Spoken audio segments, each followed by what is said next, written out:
The New York Knicks continue to make moves, recently adding Shake Milton from the buyout market for the rest of the season. But they didn't stop there. They recently signed Jacob Toppin to a new contract. We're going to break down this latest report and why it's important for the New York Knicks as we move forward for this season. All of this and so much more today. If you're not already subscribed to the channel, go ahead and hit that subscribe button now. And make sure you have notifications turned on so you don't miss a second of the new content. And now, let's get started. The Knicks plan to sign Jacob Toppin to a new contract. And here's the thing about Toppin. He was recently signed to a 10-day contract. That expired, he was sent to the G League, and now, according to Fred Katz, we now have the following update about Toppin and his latest deal with the New York Knicks. According to Katz, the Knicks have signed Jacob Toppin to a two-way contract.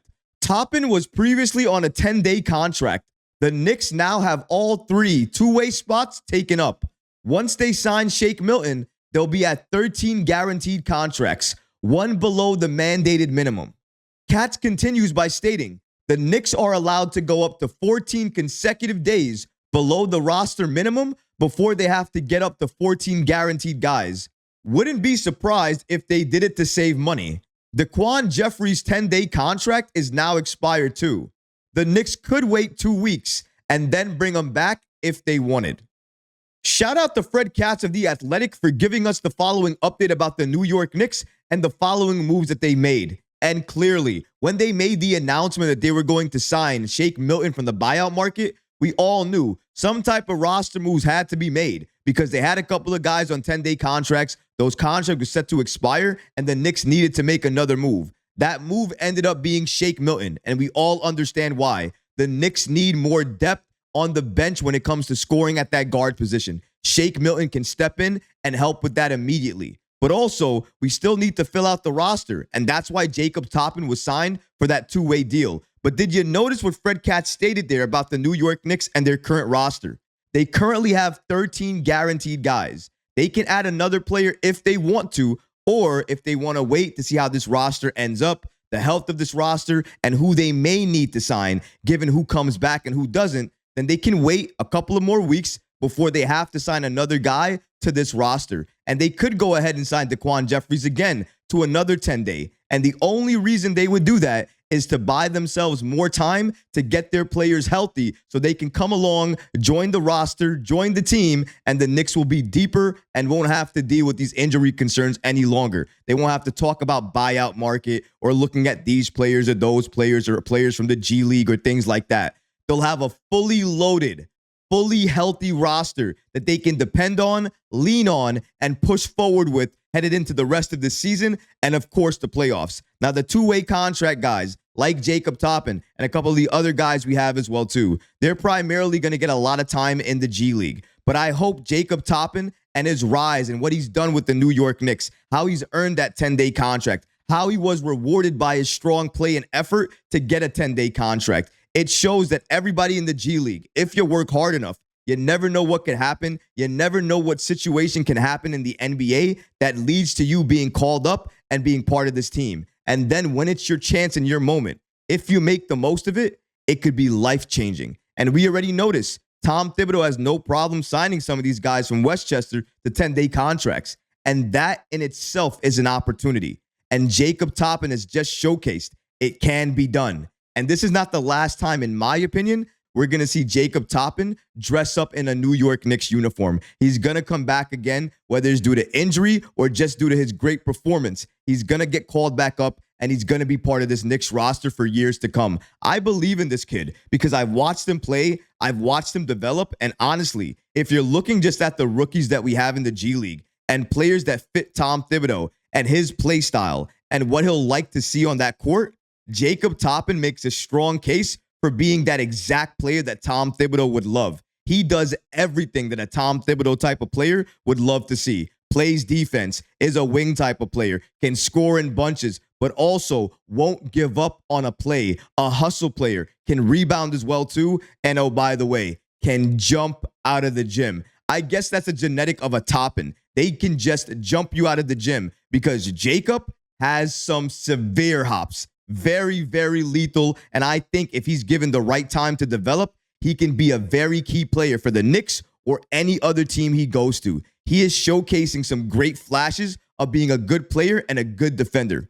All of those things together add up to a Tom Thibodeau-like player. So I'm not surprised that he was signed to a two-way contract. The Knicks do not want to let go of this kid because they see the flashes, they see the potential, and they see maybe what he can turn into in the future. And I think that's all you need. Just a chance and somebody to believe in you. And for this kid, the good news is a lot of the fan base believes in him. A lot of the New York Knicks internally believe in him because if they didn't, they would not have wasted a two-way contract on Toppin. The fact that they did that means a lot. And it means that they're going to stick with him, they're going to ride it out with him, and they're going to watch him develop. And I like that because the Knicks don't really have any rookies anymore. So the Knicks showing some type of interest in a young player and his development, honestly, for me, is not only shocking, but it brings a little bit of a smile on my face because I like to see this. And who knows? Who knows the type of player Jacob Toppin is going to turn into in the future? Maybe he turns into a very solid role player, and maybe that's the exact player the Knicks need at that point in time.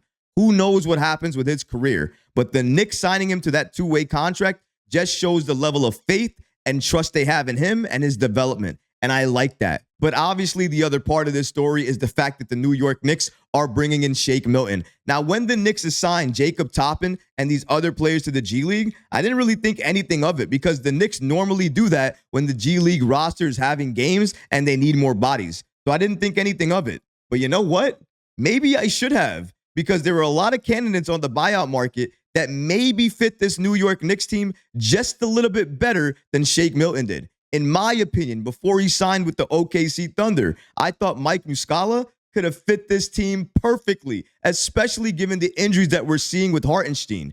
But the Knicks not signing Muscala and going after Shake says a lot. It says, number one, that they believe their bigs in Precious Achiuwa, Julius Randle, Isaiah Hartenstein, and Mitchell Robinson are all going to be available when it matters, and they're going to have enough depth at that position that they can count on. They also probably think that their guard position coming off of the bench in order to help Jalen Brunson get a rest, but also to help stabilize the offense, it's in danger right now. It's in trouble. And when you're a playoff team and you're headed to the postseason, you need to have a strong bench in order to win playoff games, especially if you want to make a deep playoff run this postseason. The Knicks are going to need to address that, and the way they chose to do it was to add Shake Milton, telling me that the belief in Miles McBride and Alec Burks, at least from a consistency standpoint, is just not there. And that's why they have to add more guards to that rotation, just because one night, if somebody doesn't have it, maybe you roll the dice and Shake has it, or Burks has it, or McBride has it. Maybe one of them has it.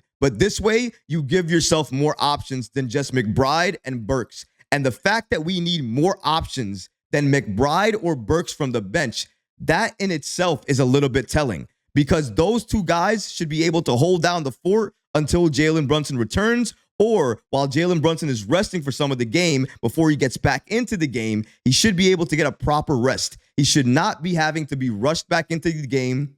He should not be having to be rushed back into the game, playing 40-plus minutes a night just because our bench is really not there consistently. Shout out to Miles McBride. He has been showing up, and he has been putting up decent numbers. Alec Burks, sometimes good, oftentimes bad. He needs to be more consistent. If the duo of Miles McBride and Alec Burks could be depended upon more off of the bench, the Knicks would have never signed Shake Milton. The fact that they did that explains everything that we know and we feared already.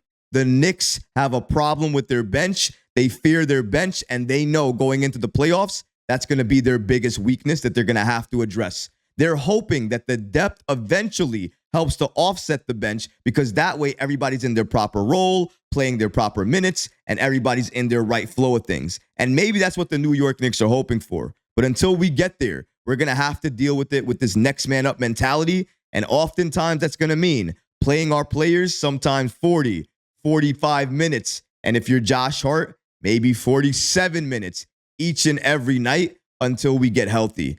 But you know what? From a New York Knicks fan perspective here, when you're looking at Leon Rose, you're looking at this front office, I'm a little bit shocked that even though they're dealing with all of these injuries, they're also looking at how many players are going to get back this month, timetables, and all of that stuff.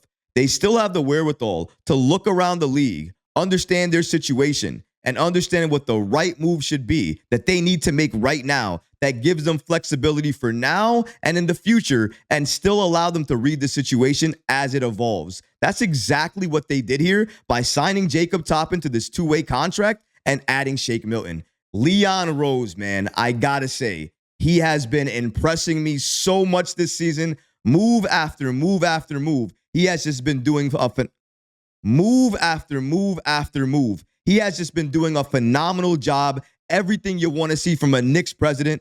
I know I've been a little critical of him over the years just because he's been patient. I haven't seen anything. And when you don't see anything after years of being patient and you're being told to continue to be patient, obviously you're going to get a little bit frustrated. I'm not frustrated anymore.